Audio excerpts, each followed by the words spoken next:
Vamos a comenzar. Muchas gracias. Un saludo a todos mis hermanos quienes están eh, conectados en este momento a la clase, pero también a quienes posteriormente la verán a través de la grabación.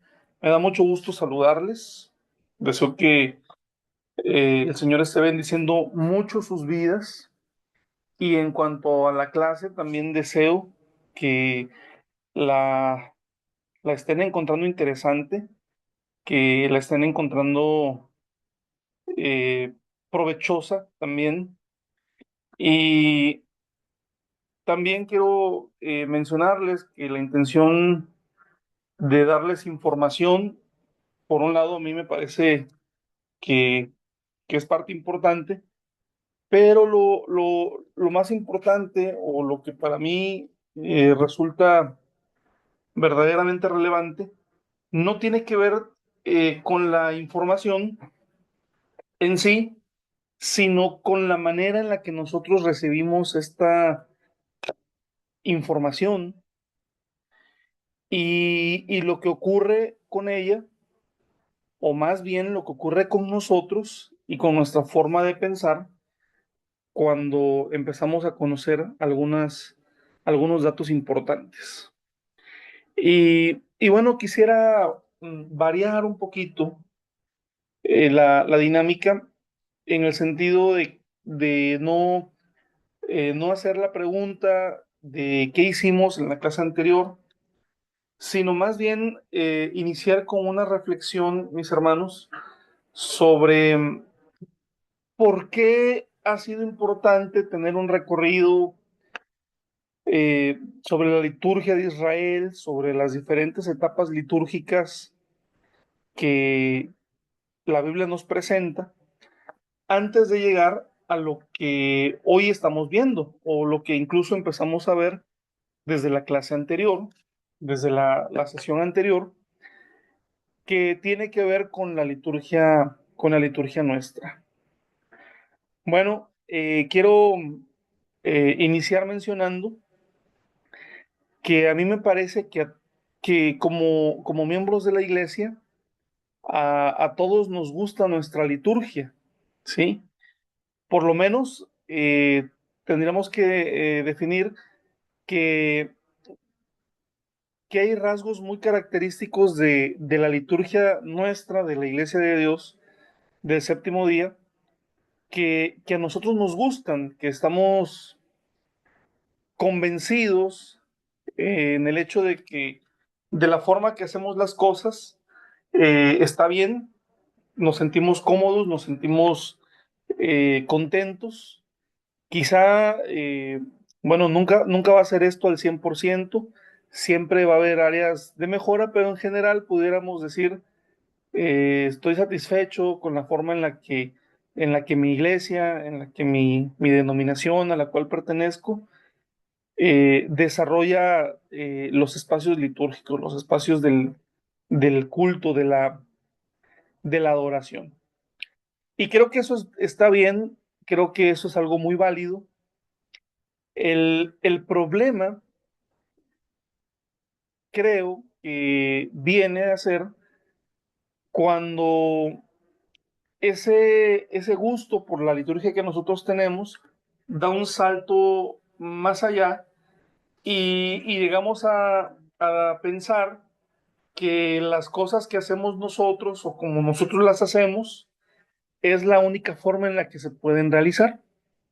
Ujú. Sucede muy a menudo digamos, en estos cambios generacionales, ¿sí? Que se dan dentro de la iglesia, en donde ya generaciones que son más recientes que nosotros empiezan a buscar a incorporar nuevas formas litúrgicas y entonces las generaciones anteriores, en algún sentido, llegan a decir, no, pero es que eso no se puede hacer así porque siempre se ha hecho de otra manera y de la manera que se ha hecho es la manera correcta. Y, y llegamos a decir incluso, es que la manera es la manera bíblica, es la forma bíblica. Y, y una de las intenciones o de los objetivos de esta clase es que podamos ir abriendo los ojos a que no hay una forma única bíblica. Encontramos en la Biblia diferentes formas, diferentes expresiones de la liturgia en cuanto a cómo hacer las cosas. Encontramos que la liturgia se fue adaptando al idioma, se fue adaptando a las circunstancias, se fue adaptando a, a la cultura, obviamente. Es decir, la liturgia siempre, siempre ha sido dinámica. Y esto nos tiene que aterrizar, nos tiene que llevar al punto en el que nosotros ahora tenemos que ser más humildes. Me gusta la iglesia, me gusta mi liturgia, me gusta cómo aprendí que se deben de realizar las cosas, pero eso no significa que no haya otras formas. Sé que es un proceso, sé que esto es algo que quizá ustedes lo pueden entender como estudiantes y que llevarlo a la iglesia en un momento determinado no es tan sencillo, es más sencillo decirlo que hacerlo, pero por lo menos el ir abriendo la mente ya es un gran avance. Muy bien. Pues dicho esto que acabo de comentar, vamos a retomar la clase. Ya desde la clase anterior iniciamos con los elementos del culto congregacional. Estábamos entrando al abordaje de la liturgia de la palabra. De hecho, en esta parte o en esta sección es donde me quedé, mis hermanos. Y bueno, definitivamente en la iglesia tenemos un espacio importante sobre la liturgia de la palabra. Voy a avanzar, ya en la clase anterior hice algunos comentarios, pero también vamos a mencionar cuáles son los elementos del culto con cierta precisión en donde encontramos la presencia de la liturgia de la palabra. ¿Sí? Y en realidad, la liturgia de la palabra la vamos a encontrar al inicio, en la apertura, en la parte central del servicio o del culto, e incluso también en la clausura. ¿Sí? En la apertura tenemos un momento que es el saludo, ¿verdad? Del oficiante y la motivación. Aquí nos referimos con ese término a quien desarrolla el programa del culto. Se hace la presentación del culto y dentro de esa presentación del culto se desarrolla una oración a Dios solicitando su presencia, su dirección y sobre todo su anuencia para lo que vamos a hacer. Luego en el culto, generalmente hay un espacio para lectura o lecturas bíblicas. Evidentemente tenemos el espacio del sermón y en muchos lugares, quizá no en todos los cultos, pero hay momentos especiales en donde también se da la oportunidad para que se compartan testimonios.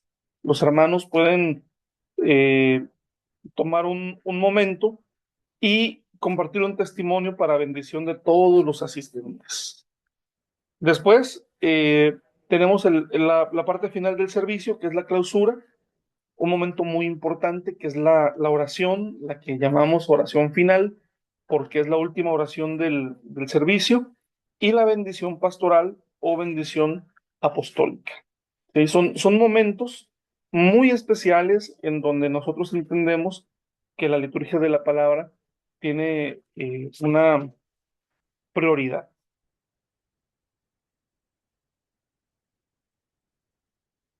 Y vamos a hablar un poquito, a desglosar un poquito cada uno de estos puntos. Por ejemplo, cuando hablamos de la salutación del oficiante, hablamos de la presentación con el saludo adoptado por nuestra iglesia. Entiendo que esto es algo este, que si bien es cierto, hay una declaración o un acuerdo del Congreso Ministerial Internacional, finalmente también tiene que ver con la cultura de cada lugar. Por ejemplo, nosotros en México tenemos el saludo eh, de paz a vos, es un saludo muy característico. Nosotros no hablamos en realidad con la forma de vosotros, ¿sí? Como lo hacen en España o en algunos países de Centroamérica, pero como literalmente en la Biblia Reina Valera 1960 se traduce el saludo de Jesucristo según el Evangelio de Juan capítulo 20, como pasa a vosotros. Bueno, nosotros no hablamos así, pero en nuestro saludo nos expresamos paz a vos o paz a vosotros. Es el saludo bíblico, ¿sí? Obviamente, eh, este saludo no, no debe ser algo mecánico, sino que debe de ir acompañado realmente con un sentir de fraternidad, de comunión, de alegría, con un deseo genuino de que la bendición de Dios esté con la iglesia, ¿sí? Eh, ¿cómo se saludan en sus congregaciones? Si estás conectado, puedes escribirlo o puedes comentarlo. Si estás viendo el video eh, a través de la grabación, pues puedes poner en un comentario esta pregunta, ¿sí? Después viene un momento que tiene que ver con la motivación. Estos puntos son interesantes porque muchas veces son puntos que no le prestamos mucha atención y vemos cómo en realidad el, el estar pendiente de este tipo de detalles dice cosas muy buenas. La motivación se refiere a un momento al inicio del culto en el que, con mucho tacto, el director del programa motiva a la iglesia, lo hace con entusiasmo. Y sus palabras están dirigidas a que el pueblo de Dios comprenda que todos somos parte del culto, que lo que vamos a hacer en ese momento es algo muy especial y es algo que nos involucra a todos. ¿Sí? También el oficiante notificará a la grey el tipo de culto o el tipo de reunión que se va a desarrollar.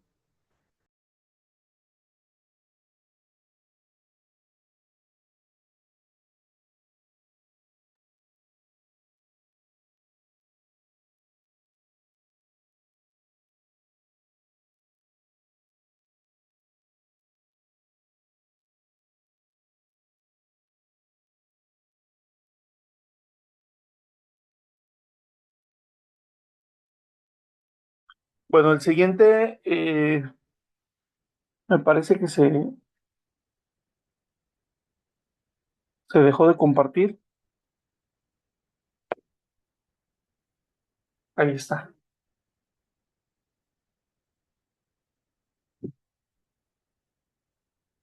Bueno, el siguiente punto tiene que ver con la invocación a Dios. Y nos referimos a la oración de presentación, como le llamamos comúnmente. Es una oración al inicio del culto eh, y quien dirige la reunión es el indicado para invocar al Señor y pedirle que acepte el culto que le ofrecemos y suplicarle que nos llene de su Santo Espíritu. Esta primera oración es verdaderamente muy importante. Esta oración va a marcar el tono del culto, ¿sí? Y bueno, pues también requiere que podamos tener una preparación especial, sobre todo en nuestra devoción, ¿verdad? Para poder ser de bendición a la iglesia en este momento, ¿sí? Se hace una lectura bíblica. Generalmente los directores del culto, con anticipación, bueno, si no conocen cuál es el tema que se va a desarrollar, lo investigan, aunque la realidad es que lo apropiado sería que hubiese ya una temática definida y que obviamente ya los directores del programa conozcan cuál es el tema que se va a impartir en el culto que le toca presidir como director, ¿sí? Entonces, bueno, hay una lectura bíblica y como dice, es la parte fundamental del desarrollo del culto, porque es la introducción a la enseñanza y meditación bíblica. Normalmente será adecuada al pensamiento central del sermón. Procura leer diferentes porciones de la palabra a fin de enriquecer el conocimiento. Recuerde que los mandamientos del Señor no son únicamente 10. El dirigente invitará a la congregación a participar de la lectura en sus diferentes modalidades. Bueno, en varias iglesias se leen los 10 mandamientos, ¿sí? Hay diferentes formas de hacer lecturas bíblicas. Puedes leer al unísono, ¿sí? Con toda la congregación. Puedes leer de manera alternada una porción de la escritura. Puedes hacer una lectura y pedirle a la iglesia que escuche atentamente. Es decir, hay muchas formas en las cuales se puede implementar una lectura bíblica.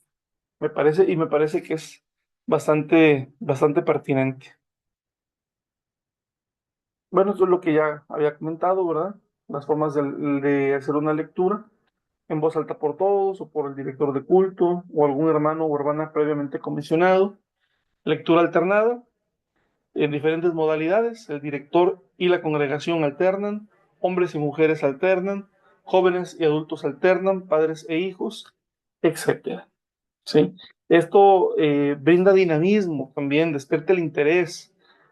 Es necesario señalar que las lecturas elegidas se harán o dirigirán con toda devoción a la palabra de Dios, incluyendo la tonalidad de la voz en la lectura con un aire devocional y reverente.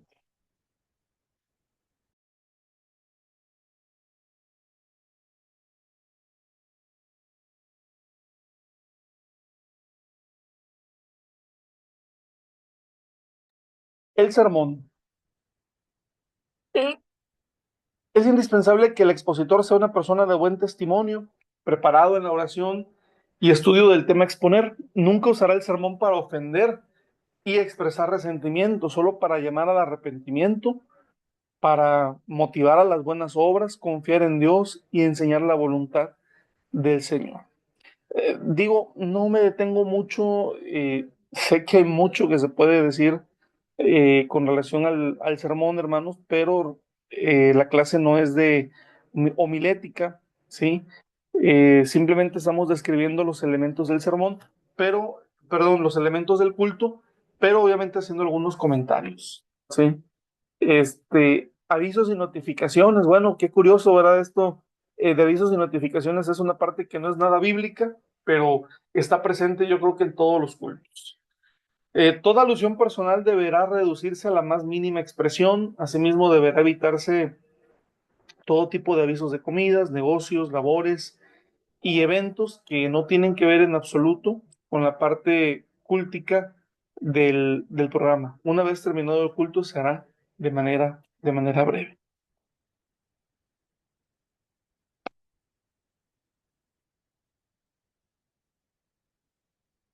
Y respecto a los testimonios, lo que tenemos es que eh, nos referimos a testimonios cuando hablamos de la expresión oral de la gracia y poder de Dios en el creyente. El testimonio en el culto es un instrumento de apoyo a la predicación. Consiste en hacer participar a una persona para exponer su experiencia religiosa con el propósito de que Dios sea bendecido por su pueblo. A este respecto, habrá de tener sumo cuidado para no hacer que esta práctica sea una farsa y vulgaridad. Se recomienda que el oficiante censure al candidato el contenido, la autenticidad y la duración de su testimonio.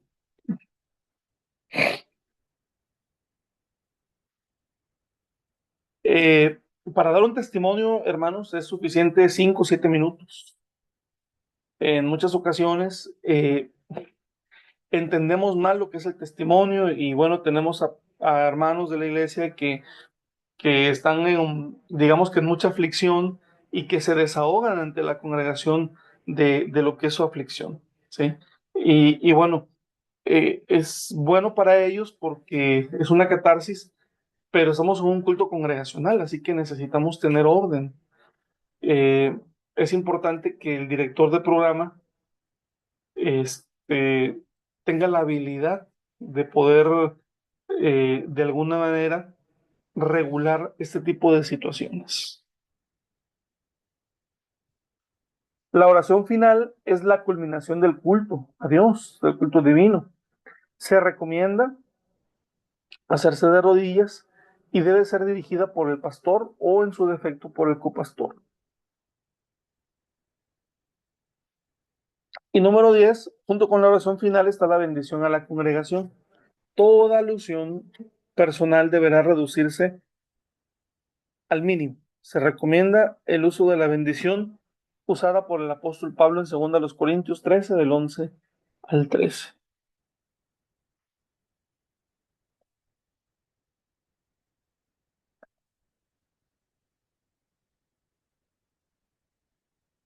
Vamos a pasar a un punto importante, hermanos, que tiene que ver con la presencia de la música en la liturgia. ¿Sí? Es muy importante, definitivamente, la música, pero vamos a poner todo en su justa dimensión. El uso de la música en la liturgia no es determinante para alcanzar el objetivo de sentir gozo en el corazón, dar alabanza al Creador y proclamar a través de ella el mensaje del Evangelio. Es decir, se puede hacer sin música. Qué mejor que sea con música, esa es la realidad. ¿Sí? Sin embargo, deberá considerarse la liturgia de la música como un importante ministerio, estoy de acuerdo, por lo que es necesario darle la atención que merece y dar tiempo para que el músico y el pastor coordinen el culto. No formarán parte de nuestra liturgia los cantos y estribillos ofrecidos con música o letra de canciones profanas. Por lo tanto, deberá tenerse sumo cuidado en que la letra de la alabanza esté en armonía con el mensaje bíblico. ¿Sí? Este, Sé que es un debate el tema de la música, ¿sí? Me parece que la recomendación en esencia tiene que ver con que nosotros tengamos cuidado con la música que se introduce a nuestras iglesias, ¿sí? No se trata de levantar una lista y decir de este cantante sí, pero de este cantante no, con este ritmo sí, pero con este otro ritmo no. Definitivamente me parece que la mejor herramienta que se puede utilizar es el discernimiento. Ajá. Y, y en ese discernimiento necesitamos ser sabios con el propósito de no dar cabida a todo tipo de música a nuestra iglesia, pero tampoco estar cerrados a lo que el arte musical hoy en día sigue aportando para la adoración a nuestro Dios. Tenemos aquí un ejemplo de un programa, diría yo que es un ejemplo demasiado sencillo, demasiado sencillo, ¿sí? Como les comentaba anteriormente, el, el ejemplo en esta sección de manera particular, yo estoy tomando elementos del manual de liturgia de la Iglesia en México, ¿sí? Pero también dicho sea de paso, nuestro manual de liturgia requiere una actualización, ¿sí? Es un manual que obviamente nos ha servido durante muchos años, pero eh, no se ha actualizado. Esta puede ser una de las áreas en donde más se nota, ¿verdad? Pero eh, partimos de ahí en el sentido de lo que hacemos en el culto, ¿sí? Bueno, aquí se divide el programa en cuatro secciones. La sección de apertura nos habla de un preludio, una doxología, un canto de un solista dúo, una antifonía. En realidad no hacemos eso, hermanos. En realidad no todos los cultos tienen un preludio, aunque es muy bonito cuando hay un preludio en los cultos. No iniciamos con el canto de un solista o de un dúo, ¿verdad?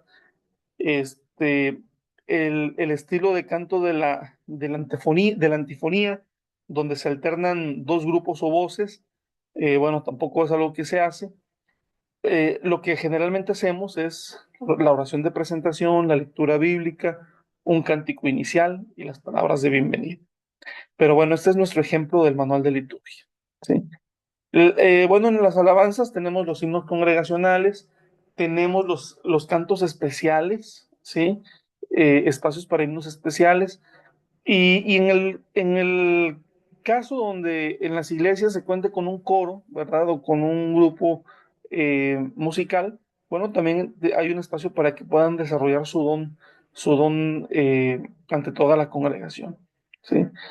Después viene el sermón, ahí no viene mencionado, viene un interludio, que es una especie como de alabanza muy parecida al preludio, pero a mitad de culto, cantos, himnos congregacionales, y la conclusión, canto, doxología y posludio. Bueno, así lo tenemos, realmente no está muy apegado, pero me pareció interesante que lo pudiéramos conocer.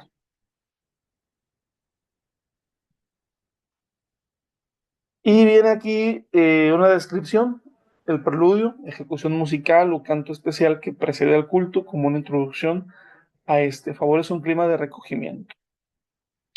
La doxología es un canto breve de alabanza congregacional. Pueden utilizarse al inicio y al término del culto. La antifonía es un canto o salmo entonado con respuesta a dos coros.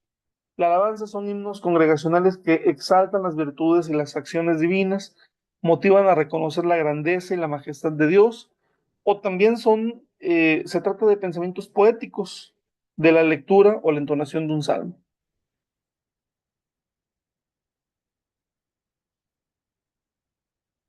Los himnos especiales son aquellos que se ensayan en grupo o de manera individual para su presentación en la iglesia como alabanza a Dios. Estos cantos especiales harán sentir la alabanza a Dios y no el lucimiento personal. Alabanza coral es presentada por un coro, valga la redundancia. La alabanza instrumental es aquella que está compuesta y presentada exclusivamente con instrumentos musicales, como una culminación, que es un canto ejecutado al finalizar el culto religioso, posludio, que es una ejecución musical después del sermón o al término del culto y que algunas veces se usa como fondo para la salida de la congregación.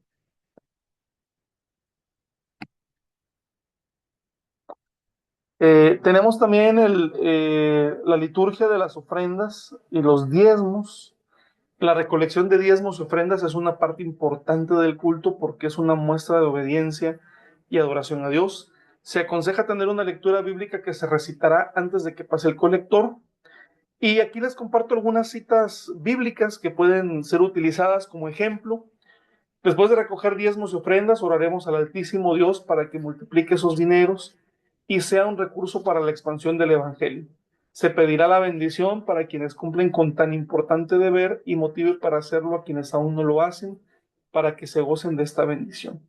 Fíjense que aquí, en cuanto a la liturgia de la recolección de diezmos y ofrendas, entiendo que es un punto sensible y entiendo que hay distintas comprensiones y todas son válidas. He podido escuchar algunas de ellas y también les comparto de alguna manera lo que a mí me ha funcionado al respecto. Por ejemplo, he estado en por lo menos un par de congregaciones, hermanos, en donde la ofrenda o el diezmo no formaba parte del programa del culto, sino que al finalizar el culto, en la parte, eh, en la última parte, bueno, después de la oración final, se colocaban en las puertas dos personas, dos obreros, con los alfolíes, y conforme la gente iba saliendo, las personas van depositando su ofrenda o su diezmo. Esa es digamos que algo que me tocó experimentar en una congregación, ¿sí?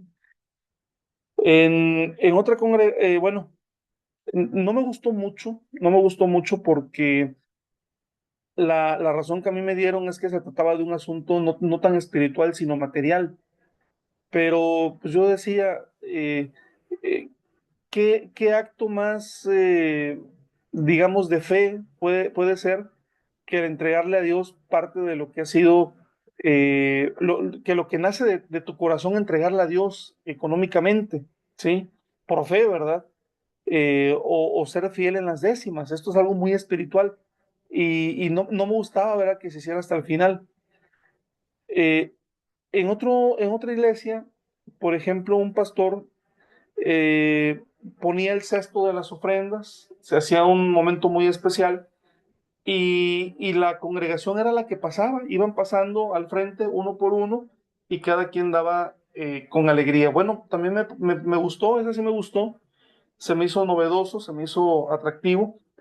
Y generalmente lo que nosotros hacemos aquí en México es que en un momento del culto, puede ser antes del sermón o puede ser después del sermón, se tiene un momento para la recolección de diezmos y ofrendas y se hace una oración a Dios y bueno, inmediatamente después pasan eh, digamos, eh, los hermanos con los alfolíes para hacer la recolección, ¿sí?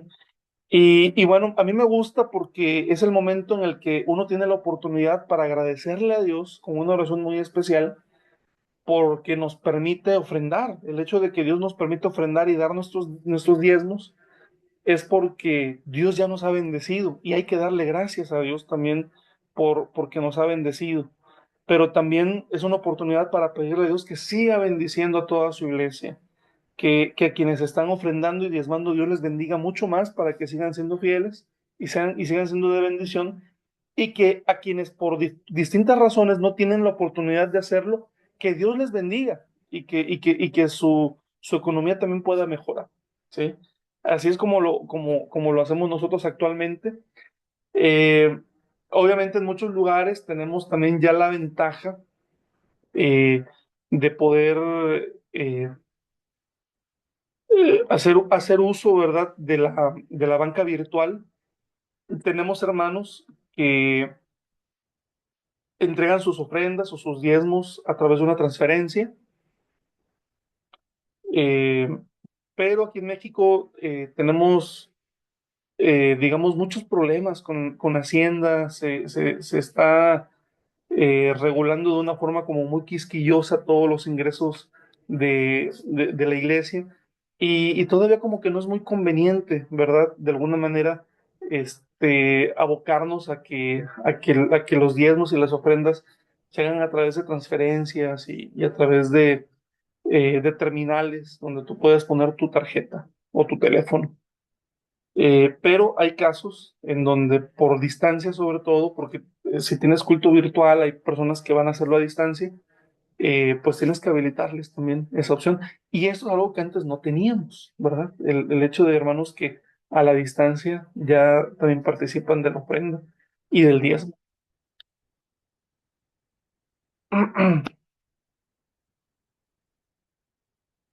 Bueno, esta es la forma que hacemos aquí. Dice, los oficiantes pasarán solemnemente hasta el altar y tomarán en sus manos los recolectores de ofrendas. Fíjense aquí, le llamamos altar al frente de la iglesia, ¿sí? De alguna manera ya tenemos utilizamos un lenguaje bíblico, pero le hemos dado un significado completamente distinto. Cuando dice los oficiantes pasarán solemnemente hasta el altar ya es otra cosa, muy diferente a lo que era en la Biblia. Dice, y tomarán en sus manos los recolectores de ofrendas. Frente a la grey, invitarán a ponerse de pie y elevar una oración a Dios de agradecimiento por sus bendiciones, e implorando su cuidado, protección y bendición para el trabajo de sus hijos. Habrá un interludio con algún instrumento que existe en la iglesia. Si no hay, escucharemos una grabación con música cristiana. Hoy diríamos una playlist, ¿verdad? eh, Han cambiado los tiempos. Se procederá a efectuar la recolección de las ofrendas y los diezmos con el método que elijan los oficiantes. Y para terminar este oficio, se depositarán los recolectores de ofrenda al frente. Bueno, aquí ya viene un programa más en forma, ¿sí? Eh, en este programa dice en la parte, este a lo mejor lo pueden utilizar, lo pueden ustedes adaptar también a su necesidad. El lugar y fecha, el programa y tipo de culto, uno lo describe, la hora de inicio, el preludio al piano, puede ser órgano, puede ser un ministerio de alabanza u otro instrumento. Y bueno, vienen algunas indicaciones, como por ejemplo en la introducción, en la presentación, no pregunte, ¿están contentos? Bueno, no todos están contentos, no todos los que vienen al culto están contentos. Eh, Aquel hermano que fue despedido, pues está pensando qué va a hacer, cómo va a resolver el tema laboral. Aquel hermano que le acaban de dar un diagnóstico de cáncer o que está en espera de que le den los resultados de una biopsia, o aquel matrimonio que está en serios problemas, no pregunte, están contentos. Mejor ofrezca razones por las cuales debemos gozarnos. Tampoco diga, dejen afuera sus preocupaciones. Mejor invítelos a ponerlas en manos del Señor. La invocación. Después viene la liturgia de la música. Nosotros siempre decimos, bueno, vamos a buscar el himno o el canto tal. Si manejan himnario o manejan un cuaderno de estribillos o de alabanzas, hoy en día, creo que en muchas iglesias, si no es que ya en la mayoría, pues tenemos videoproyectores, tenemos pantallas que nos ayudan. Este, las alabanzas son himnos especiales. También los actos especiales que nosotros les llamamos deben ser actos especiales preparados con anticipación. Eh, Después viene la parte de la lectura bíblica. Bueno, todo esto que está descrito ya lo comenté, ¿verdad? Todo ya lo comenté. La liturgia de la palabra, la liturgia de ofrendas y diezmos y la conclusión.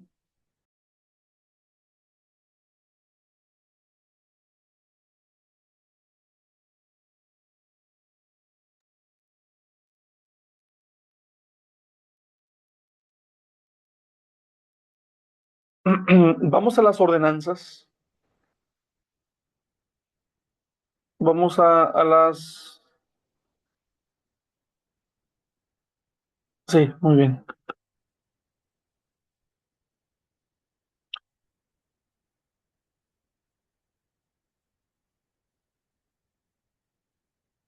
En cuanto a las ordenanzas, lo primero que tenemos que decir es que cada una de ellas es una... Perdón, ¿sí se puede ver mi pantalla, mis hermanos? ¿Sí la están viendo?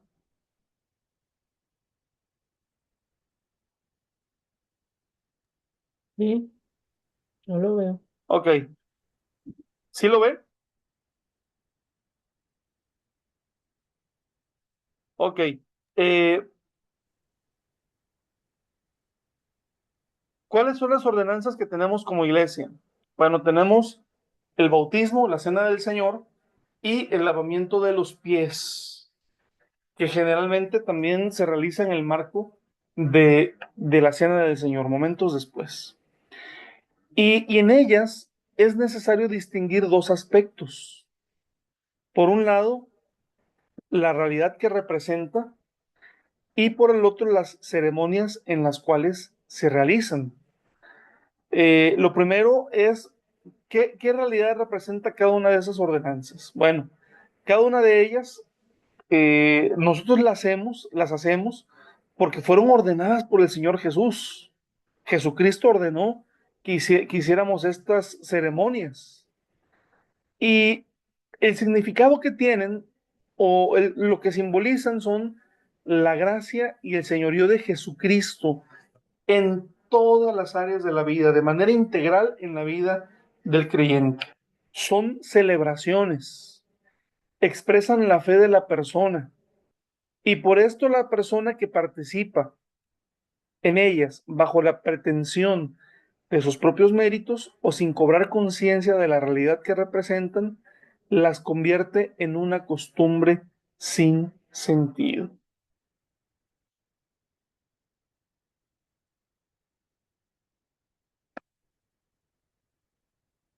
Bien.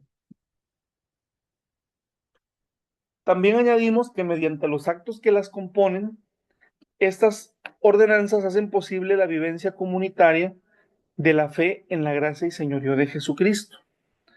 Si bien es cierto, la persona experimenta estas dos realidades en su conciencia y su conducta, los actos que componen dichas ordenanzas le permiten vivenciar la salvación común, así como su incorporación al cuerpo de Cristo.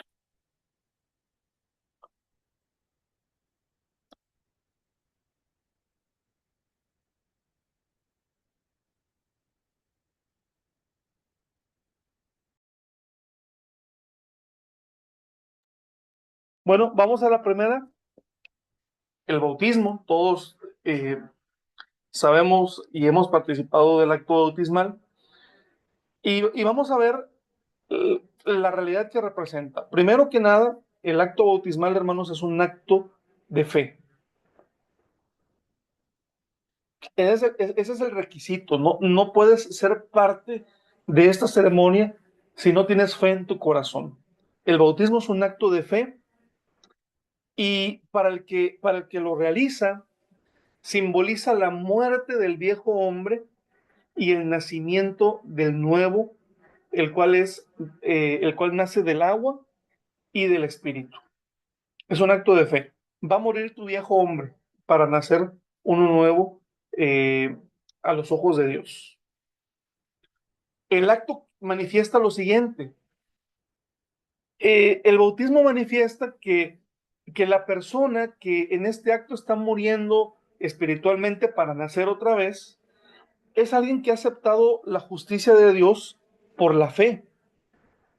Y en consecuencia, al aceptar la justicia de Dios, está aceptando la nueva vida en Cristo Jesús, incorporándose a la comunidad que es testigo necesario para la realización de la ordenanza, que goza de la presencia y la dirección del Espíritu Santo. ¿Sí? Es decir, es el inicio de una nueva vida, de una vida espiritual.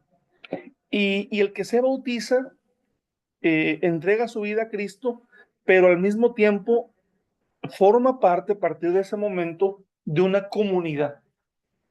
Él se incorpora a una comunidad, ¿sí? Por lo tanto, solo las personas que han reconocido su pecado, que se han arrepentido y que han aceptado a Cristo Jesús como su Salvador, están aptos para ser bautizados.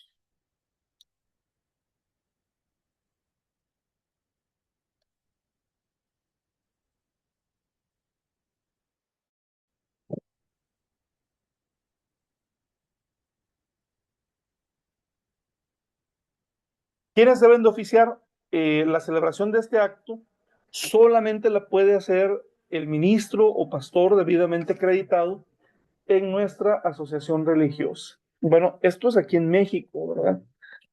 Aquí en México solamente los ministros o en su defecto, principalmente el pastor, puede hacer esta ordenanza, puede bautizar. ¿Cómo se hace? Bueno, hay un procedimiento.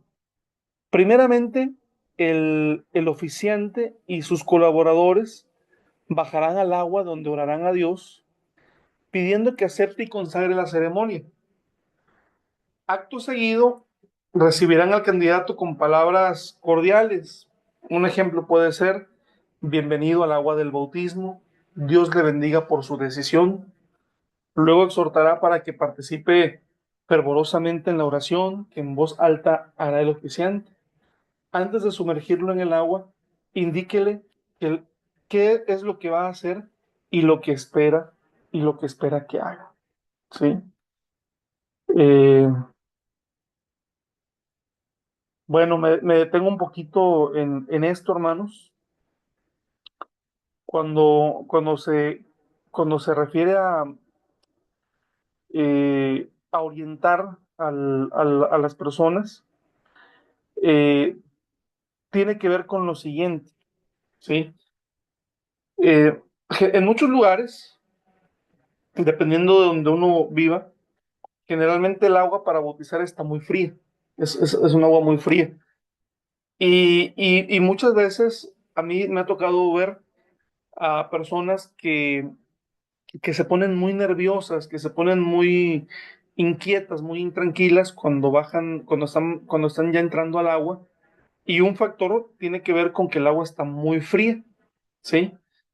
Y en ocasiones, bueno, quizá el agua no está tan fría, pero ellos sienten que está fría. Entonces, generalmente lo que hago es, si veo que una persona está muy intranquila por el frío y que está temblando, solamente le digo, no te preocupes, en menos de un minuto esta sensación se te va a quitar. Es una sensación porque acabas de entrar al agua, pero en menos de un minuto se te va a quitar. Vas a dejar de sentir frío, ¿sí? Entonces, bueno, ya las personas se sienten un poco más tranquilas. Eh, bueno, no, es un poquito difícil dar un tutorial, pero generalmente yo le digo a la persona, uno se pone de lado, ¿sí? Y eh, digamos que con una mano tiene que tomar mi mano y con otra mano tiene que ponerla así sobre mi mano. Y le digo, tú dobla tus manos. Cuando yo te voy a bautizar, no te preocupes, tú dobla las manos y tus pies no los dobles. Déjate caer, confía, no te vamos a soltar, ¿verdad? Porque muchas veces también en el nerviosismo hay personas que doblan los pies y se hace un poquito más complicado. Entonces, siempre es decirles eso, ¿verdad? No, no te preocupes, no te vamos a soltar, no te vas a caer, tú no dobles los pies, tú ten confianza, solamente ten tranquilidad, ¿sí? Eh, Así que son ese tipo de palabras, a manera de orientación, además de la parte bíblica, ¿verdad? Eh, que nosotros podemos dar a las personas para invitarles a que se tranquilicen. Muchos bajan muy nerviosos, ¿sí? Entonces hay que ayudarles un poquito eh, sobre lo que se va a realizar.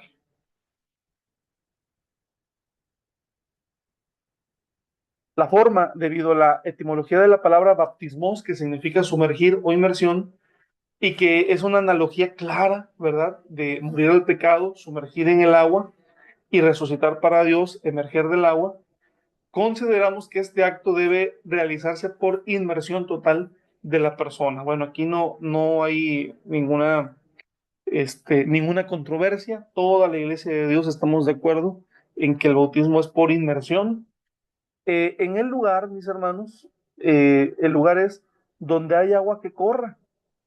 Por lo menos así lo tenemos nosotros estipulado aquí en México, donde haya agua que corra, ríos, lagunas, mares y excepcionalmente cualquier lugar que permita la inmersión total de las personas a bautizar. Por ejemplo, eh, hay, digamos, por ejemplo, en la Ciudad de México, en la capital, ya es muy difícil en la Ciudad de México encontrar un lugar natural. De hecho, me atrevo a decir que quizá no lo hay. Obviamente no hay mar, no hay laguna, no hay ríos. Entonces, bueno, nuestros hermanos allí pueden hacer dos cosas. O se trasladan a algún lugar a 3, 4, 5 horas para hacer actos bautismales fuera de la capital, o, o buscan un lugar como una alberca, piletas, ¿verdad? Donde puedan hacer este acto, ¿sí? Digo, son las realidades que hoy estamos viviendo, las realidades que hoy en muchos lugares estamos experimentando también. Eh, Quienes desarrollan el ministerio carcelario o quienes desarrollamos también ministerios con personas que están padeciendo adicciones, sabemos que es imposible, ¿verdad?, que estas personas salgan de prisión o del lugar en donde están rehabilitándose para bautizarse. Entonces también allí tenemos que buscar algún aditamento, alguna alberca inflable, alguna pileta, ¿verdad?, que podamos trasladar, que les ayude que nos ayude de alguna manera para cumplir eh, con esta ceremonia, ¿sí? Por eso hablamos que hay casos excepcionales, los entendemos así, y lo que se busca es que las personas puedan tener un encuentro con Cristo y entregar su vida a Él a través del bautismo. Bueno, la fórmula bautismal ya la tienen ustedes en pantalla, ¿sí? Es una guía, es una buena guía, pero obviamente cada pastor va desarrollando con el paso de los años las palabras genuinas que salen de su corazón, ¿sí? Pero esta es una buena guía que nos permite eh, entender lo que se hace en las aguas del bautismo.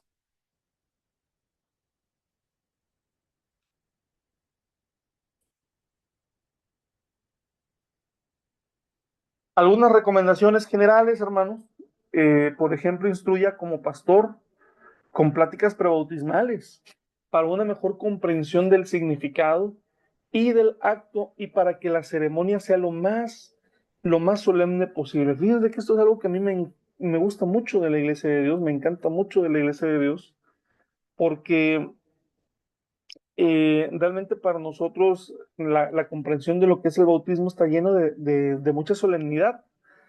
Y yo he podido ver en muchos lugares cómo se celebran los bautismos en otras iglesias y obviamente, bueno, es muy distinto. Para nosotros, el momento en el que una persona hace un compromiso con Dios está lleno de solemnidad. Enséñales cómo se realizará el acto para evitar situaciones de miedo y situaciones de confusión, lo que ya les decía, ¿verdad?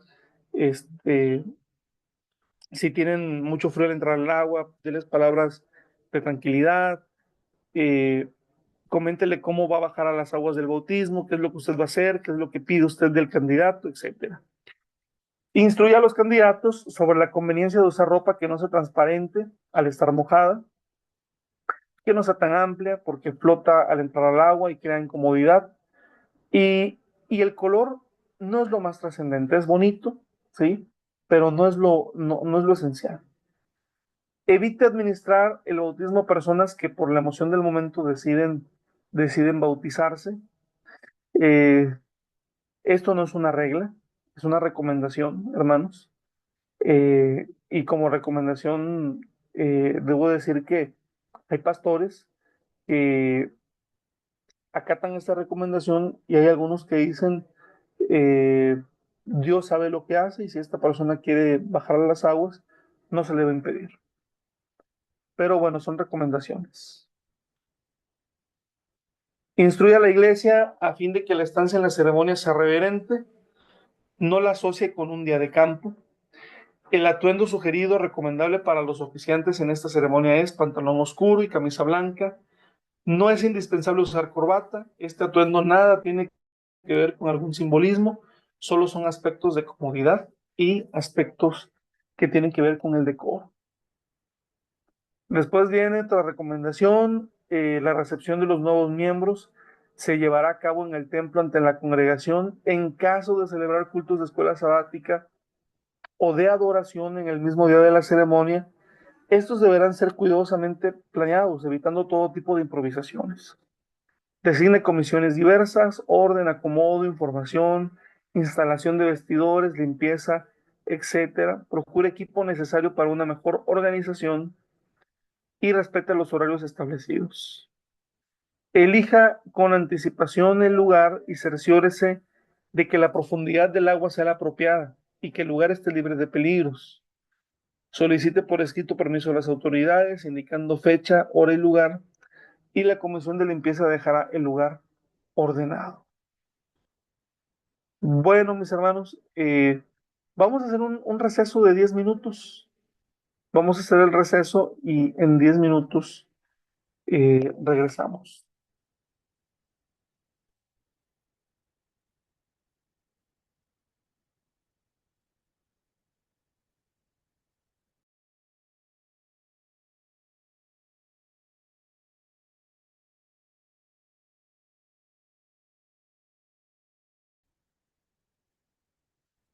Vamos a, voy a compartir la presentación.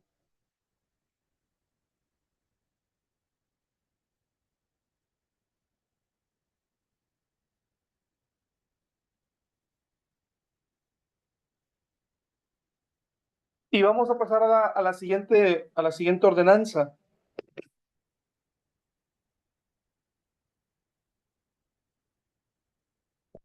la cena del Señor, ¿verdad?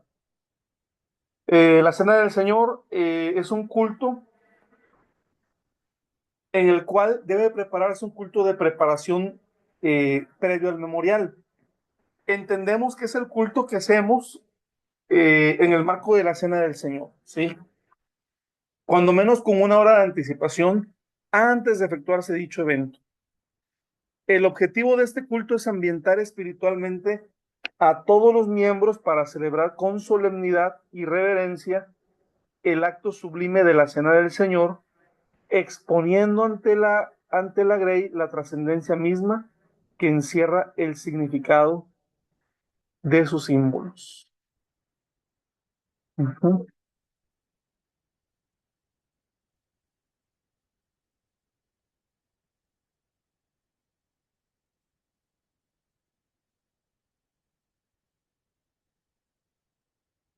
¿Qué consideración podemos decir sobre la ceremonia? Bueno, en el momento preciso, el pastor junto con los diáconos y obreros auxiliarán en la impartición de los emblemas. Lavará sus manos antes de tomar el pan para partirlo. Comisione a alguien para que en este momento tenga preparado agua, lavamanos, jabón y toalla. Eso es lo que dice nuestro manual de liturgia. En realidad, ya en algunos casos no se hace exactamente igual. Por ejemplo, lo que nosotros hacemos, hermanos, es que tenemos gel antibacterial y utilizamos el gel antibacterial también. Obviamente ocupamos un tiempo para lavarnos las manos, pero en ese momento lo que utilizamos es el gel antibacterial. También se recomienda, y esto es muy importante, el utilizar guantes para poder de alguna manera hacerlo con mayor higiene. ¿Sí? La forma se realizará en el marco de un culto especial con la participación de todas las personas bautizadas por inmersión presentes en la reunión. El hecho de participar todos juntos, aquí hay una nota de los emblemas de la Cena del Señor, obedece al sentimiento de comunión, donde cada persona es importante y es necesario darle la oportunidad de participar, cosa que no ocurría en la iglesia de Corinto, donde las personas libres se adelantaban a realizar la ordenanza sin considerar a las personas esclavas que no eran libres para llegar a tiempo. El pan sin levadura y el jugo de uva, preparado especialmente para la ocasión, son denominados emblemas, pues no se transforman literalmente en la carne y la sangre de Jesús, sino que señalan la realidad de que la iglesia, en tanto comunidad de creyentes, depende de Cristo, pues es quien la sustenta y le da forma. A ver, aquí es importante que no nos confundamos, ¿sí? Y me parece muy bien la especificación que hace el manual de liturgia donde nos dicen que el, el fruto de la vid, el jugo de uva o el vino y el pan sin levadura son emblemas, porque la Iglesia Católica utiliza otro término que es el de sacramento. Es un sacramento, ¿sí?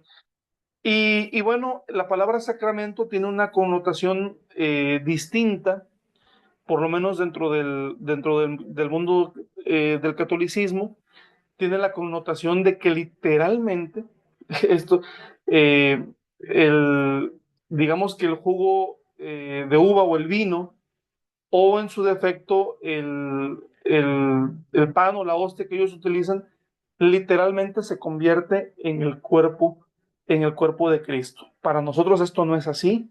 Los emblemas representan el cuerpo de Cristo, pero no son el cuerpo de Cristo. Esto es muy, muy importante tenerlo definido. Se prestan a malas interpretaciones en muchos lugares, hermanos. Eh, Aunque nuestra doctrina nunca lo ha enseñado así, pero hay hermanos que a los emblemas consagrados les atribuyen eh, cierta importancia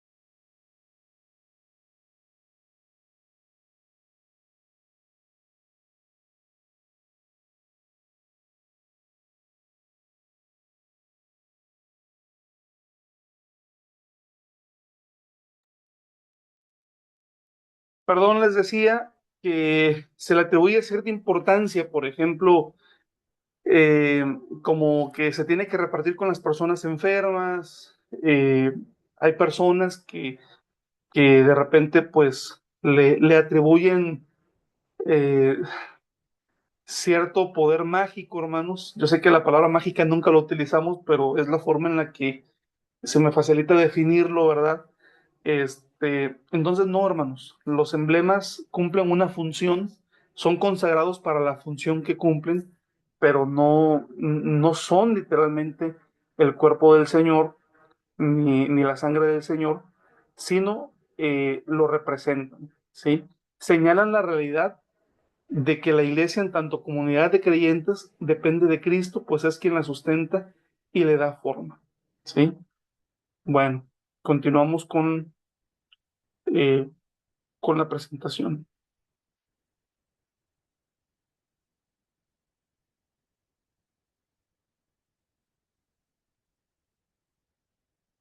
Generalmente, hermanos, por lo menos en México, y tengo entendido que los hermanos centroamericanos también lo hacen así, y en Estados Unidos, en muchos lugares, utilizamos el matzah, utilizamos el pan ácimo, que es el mismo matzah que la comunidad israelita o que la comunidad judía utiliza para celebrar la fiesta de los ácimos y también el Pesaj, ¿sí? Para nosotros nunca ha sido complicado, realmente siempre se prevé la compra del matzah con mucha anticipación y bueno, así lo hacemos. Por supuesto, no hay ningún problema en un sentido estricto de la palabra si en una comunidad deciden hacer el pan sin levadura. Me parece que no hay ningún problema, simplemente es un tema ya de tradición, ¿sí?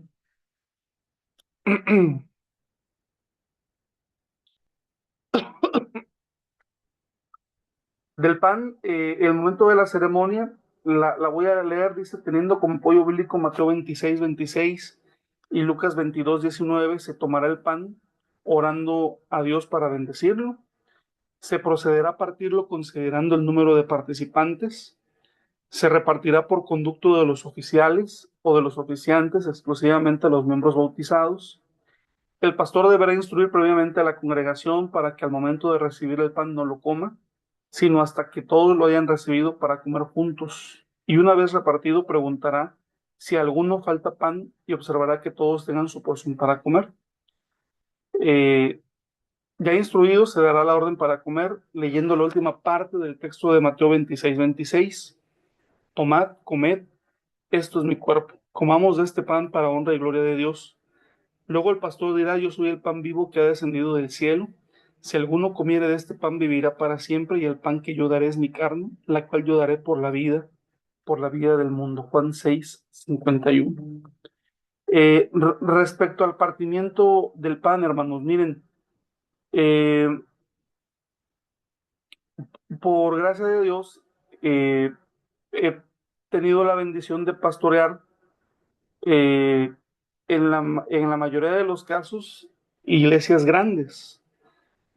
Por lo menos lo que en México entendemos que son iglesias grandes, ¿sí? Entonces, algo que me ha ayudado a mí, porque si en el momento de la ceremonia yo quisiera partir todo el pan ácimo, realmente sería muchísimo tiempo, ¿sí?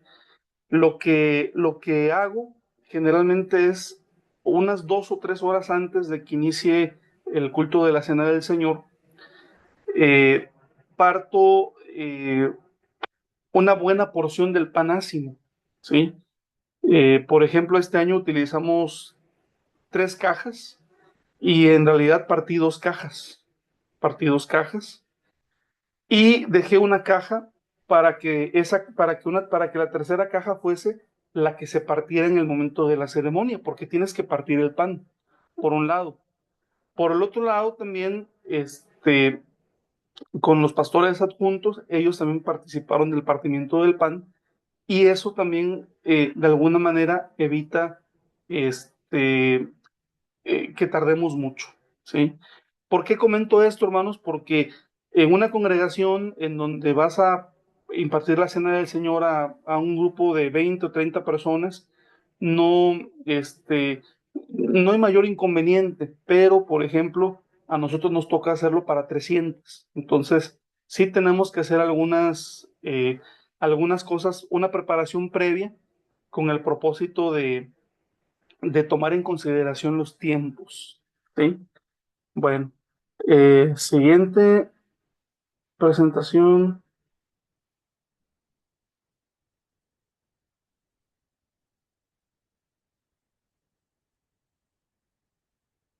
del fruto de la vida, ¿sí? Después de comer el pan y tener unos momentos de oración para pedir la bendición por la copa, se procederá a la partición del fruto de la vid. El apoyo bíblico es Mateo 26, versos 27 y 28. Y tomando el vaso y hechas gracias, les dio diciendo, bebed del todos, porque esta es mi sangre del nuevo pacto, la cual es derramada por muchos para remisión de los pecados. Enseguida entregará las charolas con las copas del vino a los oficiantes. Cuando todos estén servidos, el pastor sirve a los oficiales, y el último, tomado la copa, preguntará, ¿de los que tomaron pan alguno falta de vino? Si no fuera así, él beberá. Lea Mateo 26, 29 para culminar el acto con una oración. ¿Sí? Y bueno, aquí menciono, en México lo que nosotros hacemos es literalmente el jugo de uva. No, no es el vino, sino es el jugo de uva. Y en realidad se hace el jugo de uva, hermanos, como digamos, como una atención para ser sensible con aquellos creyentes que están librando una batalla con el alcoholismo, ¿sí? Eh, para que no sea una situación que para ellos pueda ser eh, perjudicial o que pudiera ser incómoda, aunque entendemos claramente que el vino como tal, siendo vino, es el fruto de la vid y podemos celebrar la cena del Señor con vino sin ningún problema, pero siendo sensibles a aquellas personas que están teniendo luchas contra la adicción del alcoholismo, y generalmente en México la iglesia lo hacemos con el jugo de uva. Compramos, bueno, les voy a decir cómo lo hacemos en San Nicolás. Generalmente la uva que compramos es una uva chilena, ¿sí? En Puebla hacíamos lo mismo, yo hacía lo mismo, aquí en Monterrey es igual. Compramos uva chilena, que es la uva Globo sin semilla. Es la mejor uva para hacer el jugo de uva. Y bueno, es toda una tradición en la iglesia, hermanos. Realmente es toda una tradición la preparación del jugo de uva, ¿sí? Las hermanas lo disfrutan mucho, es parte de la fiesta, de lo que nosotros disfrutamos también. Y las copas con el jugo se llenan antes del momento antes del culto, ¿verdad? Se pueden llenar en ese momento, pero para ahorrar tiempo puede llenarse antes de, ¿sí? Eh, yo creo que no cambia mucho a lo que se hace en la iglesia en diferentes lugares. Solo comento algunas especificaciones de lo que nosotros hacemos aquí, ¿sí? Y el tercer punto tiene que ver con el lavatorio o lavamiento de los pies. Del lavamiento de los pies, la realidad que representa es la humildad. El creyente renuncia a ejercer dominio sobre los demás creyentes y acepta vivir en servicio con la misma actitud que asumió Jesús. Como nota, en la época de Jesús, lavar los pies del visitante era una atención que el señor de la casa daba a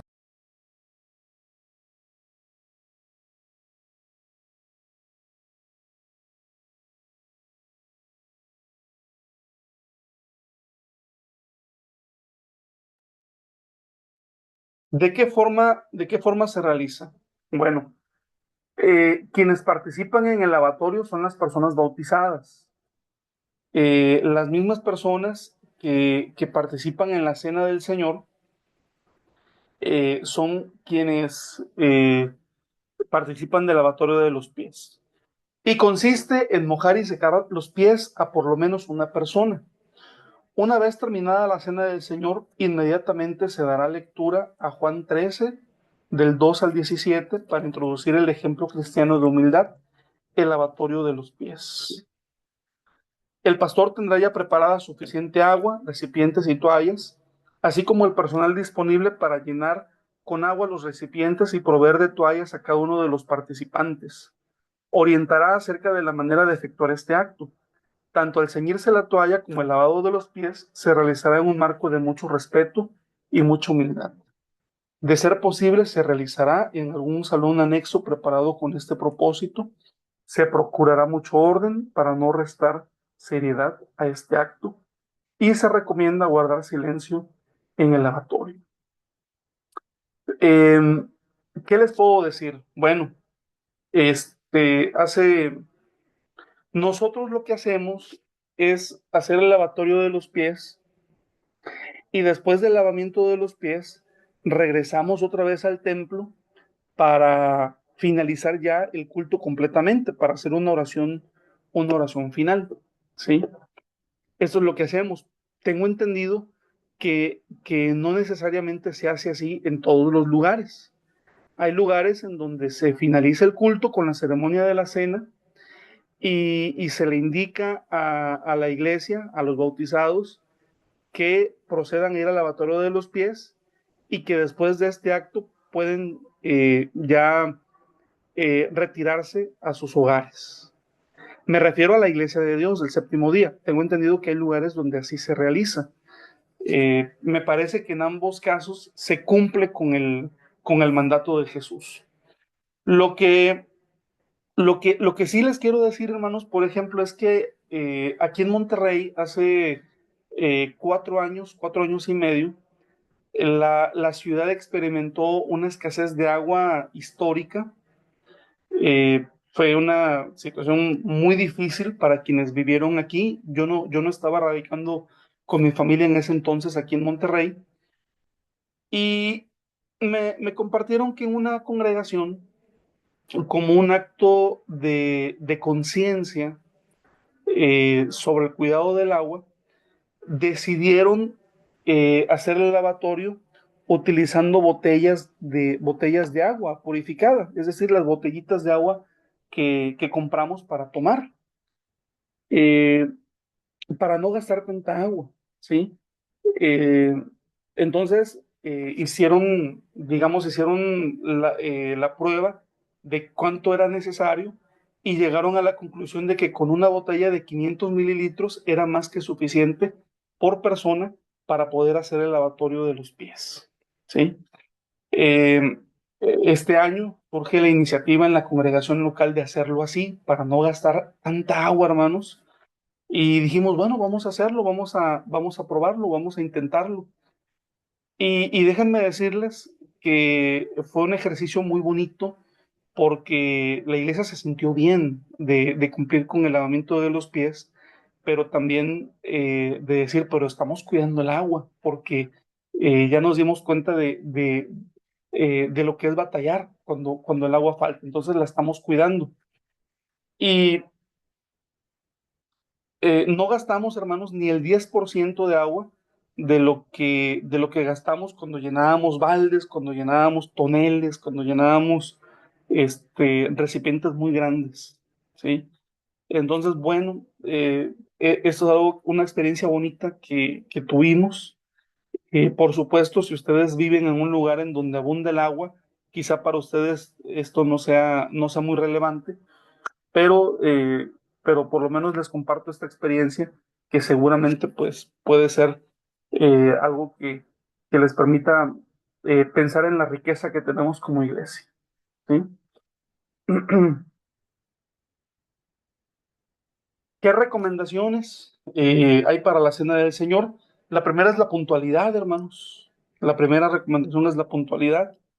Eh, en la Cena del Señor, bueno, siempre es la puntualidad. En la Cena del Señor es muy, muy importante, ¿sí?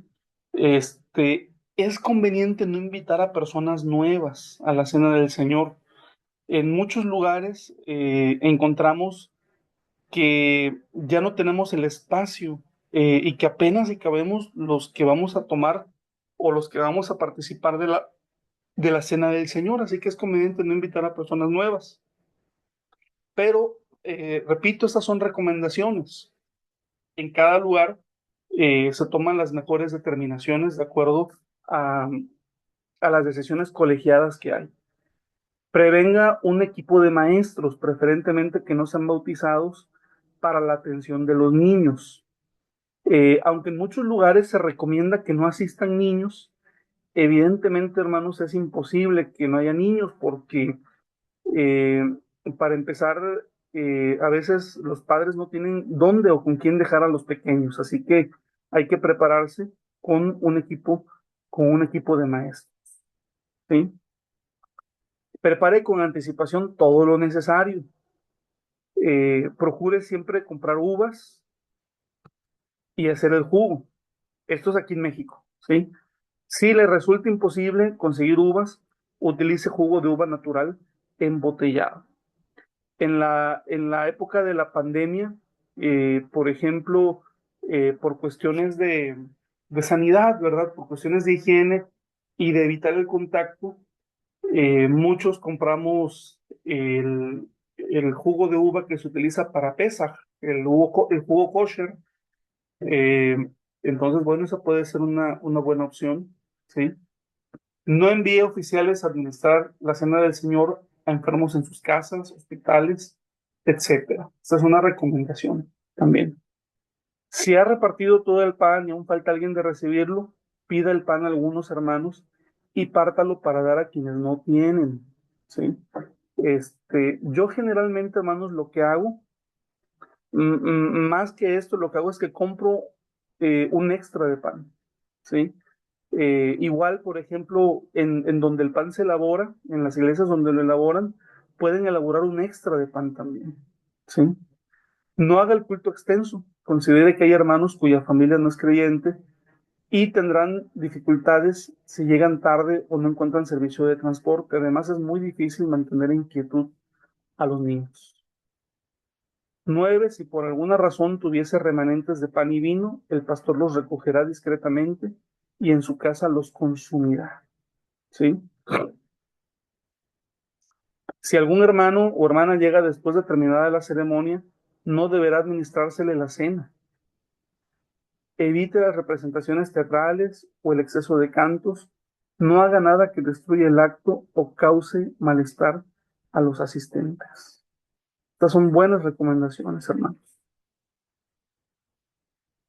Y pasamos a otros oficios eclesiásticos que forman parte de nuestra vida de la iglesia y que tienen que ver con nuestra liturgia. Los oficios eclesiásticos son los actos religiosos por medio de los cuales la institución transmite la bendición a sus miembros y también a sus simpatizantes.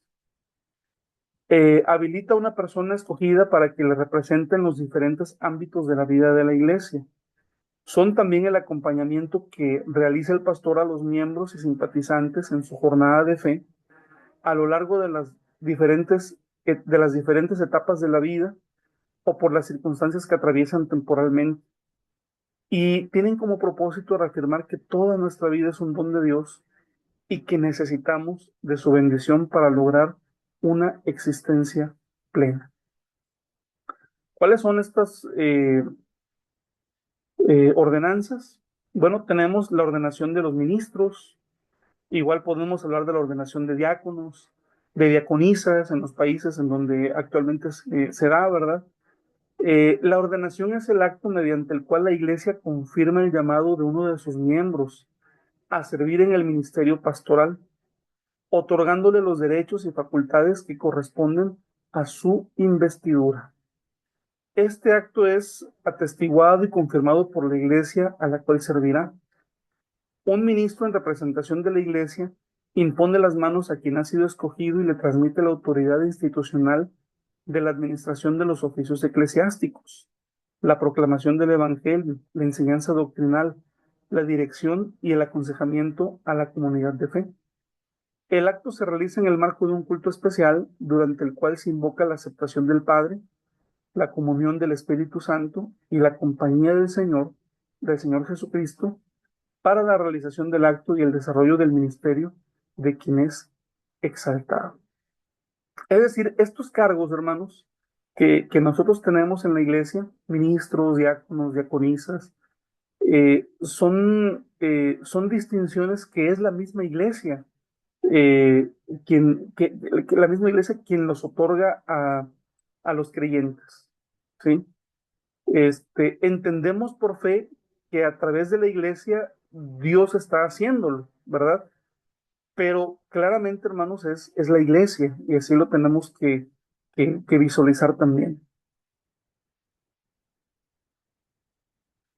La presentación de niños es cuando se pronuncia una bendición eclesial a favor de los niños. Significa el reconocimiento de que cada hijo es un regalo de Dios y los padres lo entregan a él para su cuidado y protección. Y refleja el deseo de que el hijo o la hija aprenda a vivir en el camino de fe. También expresa la necesidad de acompañarse de una comunidad para una creencia eficiente. La invocación de una bendición implica para los padres el compromiso de buscar que ésta se convierta en una realidad. Como una anécdota les platico rápidamente que en cierta ocasión, un día miércoles, yo era pastor en una iglesia en Puebla, que es un estado eh, en el centro sur de nuestro país.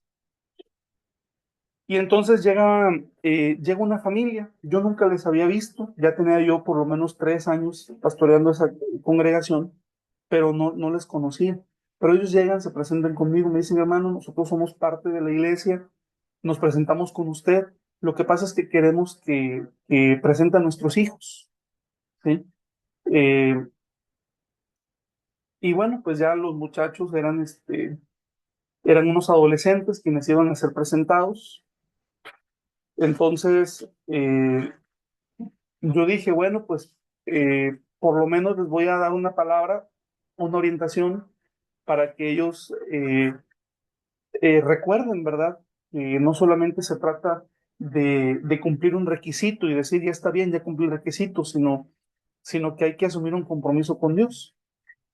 Y yo les explicaba, por ejemplo, aquel pasaje en donde José y María van al templo para llevar a Jesucristo, a que Jesucristo fue presentado en el templo, fue circuncidado.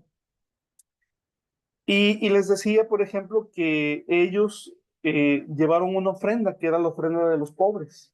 En la, en la ley estaba especificado que todos tenían que presentarse con una ofrenda delante de Dios y que quien no tuviera la posibilidad de presentar una oveja o presentar un ganado, ya sea ganado mayor o ganado menor, por lo menos podía presentar unas aves, ¿sí? Que era la ofrenda de los pobres. Y María y José eran tan pobres que esa fue la ofrenda que llevaron. Pero yo les decía, hermanos, aquí hay un principio. No podemos venir ante Dios y no podemos venir a la casa de Dios con las manos vacías. Algo tenemos que traerle a Dios. Y ellos dijeron, ay, hermano, no traemos nada. Este, pero me dijeron con mucha ingenuidad, hermano, y si traigo una gallina, aunque sea, servirá. Le digo, no te estoy pidiendo que traigas un animal. Bueno, y si le doy un billete de 500 pesos, no, tampoco te estoy pidiendo dinero. Lo que te estoy diciendo es un principio. ¿A qué te comprometes con Dios? ¿Cuál es el compromiso que haces con el Señor? El compromiso que tú vienes a hacer con Cristo al presentar a tus hijos. Y cuando le hablé de un compromiso con Dios, me dice, hermano, ¿sabe qué?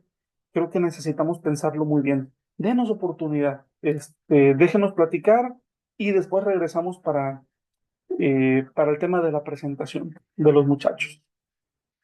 Nunca regresaron, desconozco Eh, Incluso desconozco si habrán ido a otra iglesia para hacer la presentación o si desistieron, ¿verdad? Era más fácil para ellos llevar un animalito, ¿verdad? O dar dinero que hacer un compromiso con Dios. Bueno, todo conlleva una reflexión. ¿Qué recomendaciones serán? Bueno, los padres o familiares del candidato notificarán al pastor su propósito de presentarlo, por lo menos con una semana de anticipación, a fin de que no se improvise esta ceremonia. Los padres deberán presentar indispensablemente el acta de nacimiento del registro civil o el número y foja de la misma. Es el acta, una copia del acta de nacimiento. La presentación será anotada en el libro de registro correspondiente y se expedirá un certificado de presentación en caso de ser necesario. En el caso nuestro no lo es, pero si fuese necesario en alguno de sus países, notificará a las autoridades civiles acerca del acto realizado. Uh-huh. Unción a los enfermos. Una de las cosas más maravillosas es la unción a los enfermos dentro de la iglesia. El ministrar a los enfermos constituye una excelente oportunidad para que el pastor dirija a la persona hasta Dios. El pastor, al visitarlo, lo motivará a esperar en Dios, a meditar sobre su cercanía. Las exhortaciones, los consejos, la lectura de la palabra de Dios y las oraciones hechas por el pastor serán una bendición para la persona afligida. Pero, ¿qué tenemos que evitar? Evita hacer pronósticos y señalar causas de la enfermedad. No somos doctores, ¿sí? Solo confirme e indique que en Dios encontramos fortaleza, perdón y consuelo. Tampoco recomiende medicamento alguno. Al enterarse el pastor de la enfermedad de algún hermano, acudirá sin demora a visitarlo, recordando que el pastor es confidente, consejero, consolador, exhortador, etcétera. Defunciones, también esto es parte de nuestra realidad como iglesia. El ser humano necesita de una orientación sabia y con palabras de consuelo que lo alienten, le den fortaleza y esperanza en momentos de luto. La defunción es un suceso inevitable en la vida de todos los seres humanos. Ocasiona mucho dolor y tristeza en los deudos y en los familiares. ¿Qué es lo que hace el pastor? Bueno, eh, brinda su atención en los servicios funerales. El pastor y una comisión formada por los oficiales de la iglesia se dispondrán a atender a los dolientes, mostrando afecto y comprensión, además de proveer consuelo haciendo uso inteligente de la palabra de Dios. Al recibir la noticia de que algún miembro o familiar de este ha fallecido, inmediatamente se pondrá a sus órdenes y con diligencia lo atenderá. Proporcionará orientación para que los familiares realicen un servicio funeral según las posibilidades económicas de la familia. A nombre de la iglesia entregará una ofrenda monetaria. Es conveniente celebrar solo un servicio fúnebre, sin quedarse a velar toda la noche, porque esta costumbre no beneficia en nada y solo implica fatiga y tristeza a los deudos. Antes de partir el cortejo fúnebre se expondrá la palabra nuevamente para consolar a los dolientes. En el panteón solo se orará para enseguida proceder a la sepultura mientras se entonan himnos. Será una oración y a nombre de los dolientes se agradecerá a los asistentes. Los servicios religiosos serán atendidos puntualmente. Los servicios funerales deben ser breves. El sermón será corto y sencillo. Evitemos usar un lenguaje florido para que la palabra no pierda su objetivo, que es de consolar y dar esperanza. Menos aún será un sermón de diferencia doctrinal. El atuendo será muy discreto. La recomendación es usar un traje oscuro. Se informará a la iglesia el domicilio donde se celebrará el servicio funerario, proporcionando el nombre de la capilla con la dirección. Si fue miembro fiel, con discreción mencionará la fidelidad en su vida, siendo una semblanza. Y en caso de celebrar varios servicios religiosos, procuremos que nuestros sermones sean distintos, que no estaremos repitiendo el mismo sermón, ¿verdad? No. Después del sepelio es muy recomendable que el pastor y también los titulares de las sociedades femenil y varonil visiten a los familiares para continuar la consolación y brindar su apoyo según lo amerita el caso, especialmente si fueran de escasos recursos. Si la persona que ha muerto perteneció a alguna otra denominación religiosa, sociedad o logia que acostumbren ceremonias fúnebres, se dejará en libertad para que los familiares del difunto elijan quién llevará a cabo sus oficios. Por separado, procurará hablar con los deudos, exhortándolos a consolarse mutuamente y evitar momentos de angustia incontrolada, como desmayos o gritos, principalmente en el momento de la sepultura. Bueno, mis hermanos, vamos a ocupar un momento. Si tienen comentarios y si tienen preguntas, podemos externarlas en este momento, hermano. Adelante.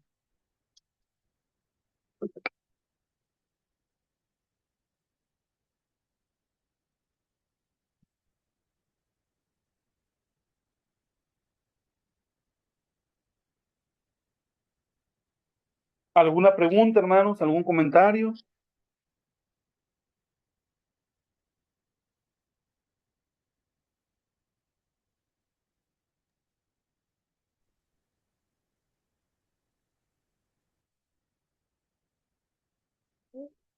Sí, hola, ¿me escuchan? Sí. Claro que sí, hermano, lo escuchamos muy bien. Sí. Bueno, dos cosas que tienen mucho que ver con la clase pasada, pero una que me pareció importante, que me ha tocado participar en un lavatorio de pie, y usted decía de la reverencia que hay que tener, ¿no? Porque es un momento solemne y de mucho respeto, ¿no? Y bueno, por ahí había hermanos que por ahí o no entendían lo que estaban haciendo realmente y bueno, hablaban de cualquier otra cosa menos de lo que se estaba haciendo, ¿no? Y qué importante, ¿no? Que sea significativo realmente, para que sea de bendición a ambos hermanos y al conjunto que está, porque nunca se está solo, sino que hay personas que nos rodean, por lo menos en la congregación donde vamos nosotros. Sí, es cierto, hermano, tiene usted mucha razón. El momento del lavatorio de los pies debe ser un momento que, que debemos de cuidar intencionalmente para que no pierda su reverencia.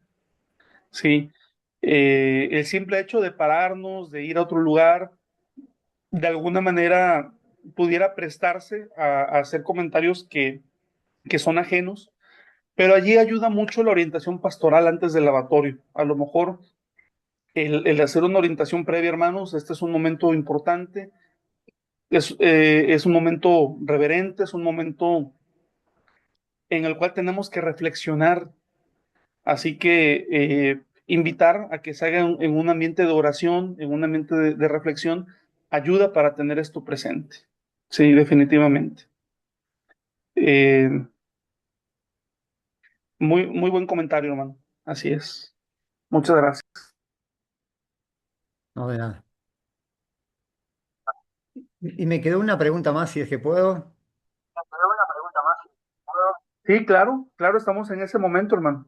Sí, el otro día, bueno, no me dio tiempo y después al final no se dio. Y bueno, hoy como se tocó el tema del bautismo, bueno, y me acuerdo del pasaje, ¿no? De la clase, creo que fue la pasada o la anterior, que iban los dos caminando y dice, aquí hay agua que impide que sea bautizado, ¿no? Y bueno, es un acto de fe. Mi pregunta es, cuando un enfermo en fase terminal en un hospital donde no tiene la posibilidad de ejercer el bautismo, la confesión de aceptación de Jesús en su corazón es válida, es necesario, es bueno. Porque me ha tocado vivir con una persona que se declaraba ateo y bueno, me decía que, bueno, no creía en nada y yo le hacía la pregunta. Digo, si vos tenés razón, nunca nos vamos a enterar ninguno de los dos porque no hay otra vida. Y si yo tengo razón por una cuestión de fe y aceptas a Jesús, nos veremos en el reino. Si lo aceptas de corazón, yo estoy seguro que Dios le acepta. ¿Qué postura debemos tomar y cuál sería su postura con respecto a eso? Bueno, qué buena pregunta, hermano. Eh, la, desde el sentido pastoral, yo, yo soy de la idea de que en una circunstancia así, lo más importante es la misericordia. En una circunstancia eh, de una persona que ya por la condición de salud que tiene es imposible que pueda ser bautizado, eh, es invitar a la persona a que confiese sus pecados ante Dios y que entregue su vida a Jesucristo. Y cuando una persona hace eso, puedes decirle, Dios está escuchando y está aceptándote. Miren, incluso no es una cuestión que no tenga sustento bíblico. Cuando Jesús estuvo en la cruz del Calvario y junto a él estuvieron dos hombres, hubo uno de ellos que reconoció y que Jesús era justo y que él estaba junto con su compañero en la cruz eh, pagando por sus propias faltas. Y Jesucristo le dijo a este hombre, ciertamente te digo que hoy mismo estarás conmigo en el paraíso. Entendemos que allí se da el caso de un hombre que no fue bautizado, pero a quien Jesucristo en su misericordia le extendió el perdón de sus faltas y su salvación en los últimos momentos de su vida. Y le dijo, ciertamente te digo que hoy estarás conmigo en el paraíso, aún sin ser bautizado, porque ya era imposible que se bautizara en ese momento.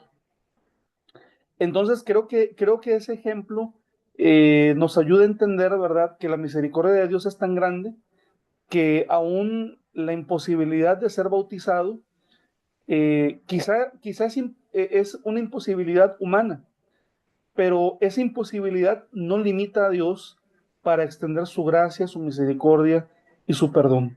Creo que llevar estas palabras a una persona en una condición de salud ya muy delicada es parte también de la voluntad de Dios, hermano. Esa sería eh, mi comentario y mi postura pastoral en cuanto a ese caso. Bien, y tenemos como miembro la autoridad, no necesariamente lo tiene que hacer un pastor, yo creo que estamos habilitados ante Dios para hacerlo. Si sentimos el deseo, cualquier miembro creo que estamos avalados a hacerlo. ¿Lo ve usted? Sí. Sí, definitivamente sí. Lo entiendo así, hermano. Lo Bien, entiendo así. Es correcto. enten- entendido y bueno, muchas gracias por su acotación. No, al contrario. Pues, hermanos, estamos finalizando la clase. Eh, a lo mejor en algunas formas las ordenanzas las celebramos distinto, pero pues ese ser distinto nos enriquece, ¿verdad? Finalmente hemos entendido la voluntad de Dios, lo que esto representa y, y bueno, también los tiempos van avanzando, los tiempos van cambiando y de alguna manera nos vamos ajustando a lo que estamos viviendo, pero sin perder de vista lo que la palabra demanda de nosotros. Pues si Dios permite, nos saludamos el próximo lunes, mis hermanos. Deseo que Dios les bendiga, que tengan un bonito sábado dentro de algunos días. Y bueno, cualquier cosa estoy a sus órdenes también. Eh, si consideran algún punto que tenga que ser aclarado, coméntenmelo o me pueden mandar un mensaje y con gusto lo retomaremos también. Muchas gracias, bendiciones igualmente para usted. Que Dios me los bendiga. Que Dios me Gracias, mi los hermano. bendiga, hermanos. Buenas Bendiciones. noches. Buenas noches.